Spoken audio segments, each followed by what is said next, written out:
What if I told you that the United States could use a nuclear weapon on Iran, but almost certainly won't? Not because it's impossible, but because the consequences would be devastating at every level. So why hasn't it happened, and why is it so unlikely? Let's break it down.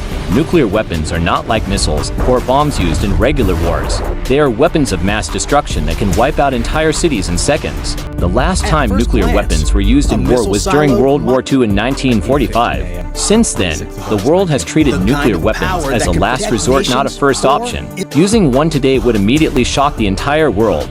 Under international law, countries are not supposed to attack others without strong justification. If the US used a nuclear weapon on Iran without extreme circumstances, it would likely be seen as illegal by many nations. That could trigger global condemnation, sanctions, and even retaliation. Organizations like the United Nations exist to prevent exactly this kind of escalation. And here's the bigger issue. If one country uses nuclear weapons, it could encourage others to do the same. That's how you go from one strike to a global crisis. From a military perspective, nuclear weapons are not practical for most modern conflicts. Why? Because they cause massive civilian casualties, they destroy infrastructure completely, and they create long-term radiation if the goal is control, stability, or influence. Nuclear weapons actually make things worse. The US military has far more precise weapons that can achieve objectives without causing total destruction.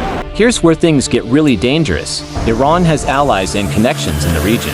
If a nuclear weapon were used, it could trigger retaliation not just from Iran, but from other countries. That could escalate into a much larger war. In the worst-case scenario, it could even lead to a global conflict, and no major power wants that risk.